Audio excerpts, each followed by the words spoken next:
I want to turn to the businesses represented today on the panel. So Peter and Dwayne. Peter, just for those who may not be fully familiar with everything that Heritage is doing, can you give us just a brief overview? What's Heritage Minerals doing at the moment?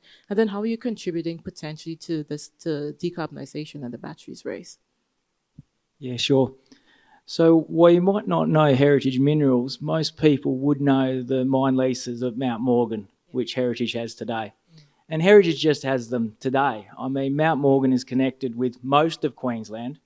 Many world firsts came out of there in terms of metallurgy, power, engineering, etc. But for the last 20 years has been in the abandoned mines department. And Heritage is lucky enough to have an agreement with the state of Queensland, which was first signed in the early 2000s, which effectively encouraged private industry, entrepreneurial spirit. I call it a public-private partnership with Department of Resources that run the site currently, and Heritage to reprocessing the legacy tailings and contribute to the overall cleanup of the site.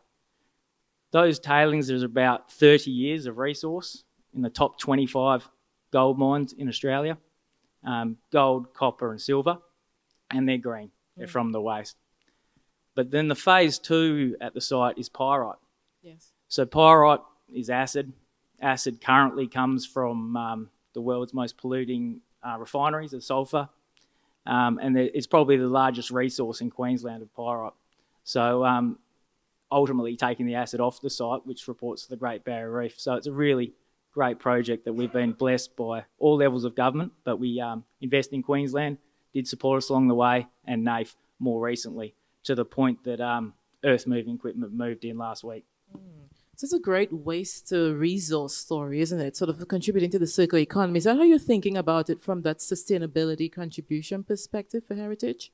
Yeah, for those key metals in our early stage, yes. And then the pyrite being a key reagent in the form of acid to the green metals and the critical minerals. Excellent. And so can we get a little more technical for just a wee bit?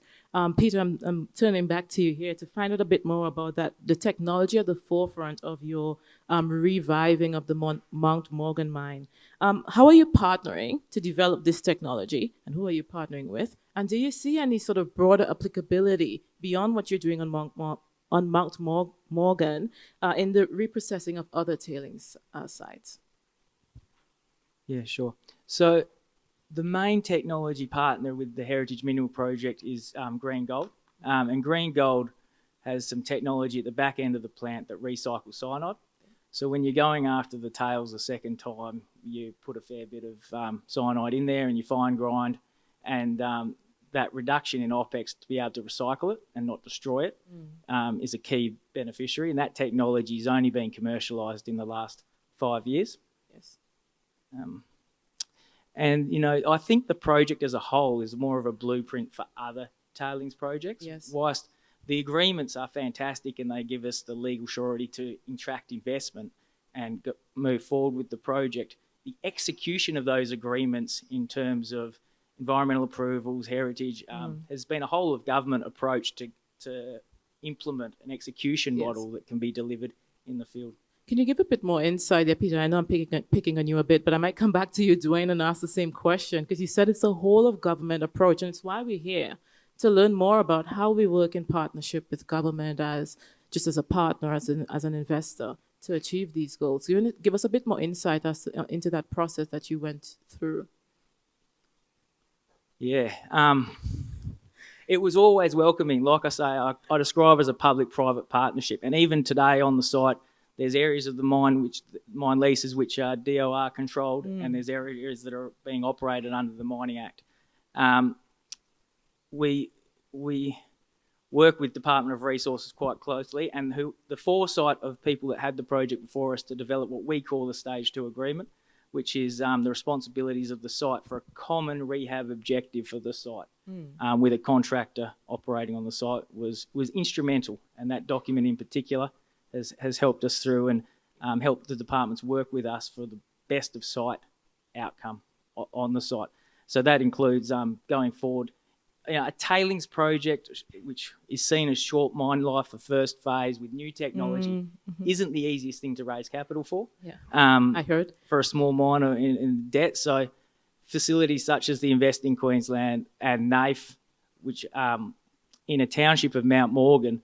Mount Morgan is not your Ballarat, your Kalgoorlie, which has a lot of wealth left behind, but the people, the town's in the open cut pits in the middle of town, and they are the most supportive residents we could ask for, and we're hoping to do the right thing and recruit up to 150 people during operations and spend 30 million annually in the local community as a consequence of these early gates being opened by the Queensland government. Excellent. So Craig Wilson shared with me before what an extremely grueling process you went through to get this done. And he said you're actually 23 years old. You've aged quite a bit in the process of getting through, getting this off the ground. And it's from just you describing this process, it did sound very, very intense. But this is an extremely, I think, welcome success story. I don't know how many people are aware of this, but just globally, one of the main sticking points for sustainability projects, particularly things around rehabilitation, etc., it's often around the partnerships. It's around forming these effective relationships. So I actually think it's great that you've, after all the headache and the stress, you've managed to be able to come through the other end quite well. Yeah. Yeah, lots of people in the company comment on how I aged during the process, but I'm staying on just long enough to hand over the green medals to the Australian Olympic Committee. Oh, nice. That's a good strategy. Andrew Behag from QIC, and it's a question for Peter.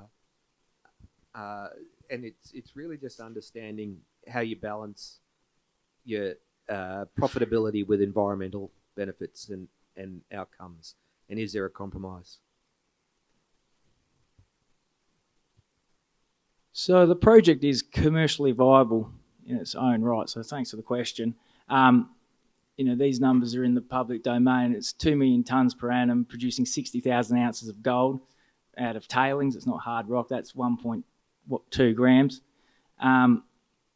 So that's a good project in any sense, that model. Now, the project is moving 2 million tonnes of acid-forming tails from 100 years ago into a properly engineered TSF. So in the process, taking the acid budget that currently drains into the Dee River, Fitzroy Basin, Great Barrier Reef, and encapsulating in a properly engineered facility.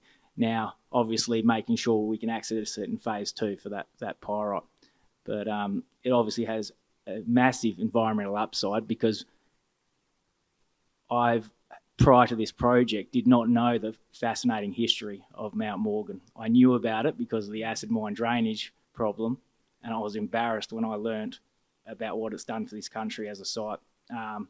So now we're glad that we can continue the legacy at that site with a commercially driven outcome that has massive environmental benefits, net environmental benefit. Yeah, it's a great question, actually, because this is the sort of the tension that we're all grappling with now as we move along this journey towards net zero. I think it's something like the World Energy Council says we need maybe 7 to 9 times more mining globally in order to actually achieve the goals of net zero. Yeah, for us, it's just been about working with government. There's a whole heap of parties that are taking on more risk by us being present on the site. But the future state of Mount Morgan, we just thought we were getting it going and mining some gold. But, we've got the high school apprenticeship program there. It's the second oldest high school in Queensland. We're filming a documentary currently. Watch out for that. It'll be on Netflix once we produce some gold. But along the way, we've been having monthly communications with all departments in government and steering the ship to where it is right now, which is funded. And absolutely ticking all those boxes for the E, the S, and the G. And you talk about the school and the community impacts and all of that. These are just extremely great examples of not just the battery race and decarbonisation, but also supporting communities right here in Queensland. Please help me thank these 5 people for joining us today and sharing the insights.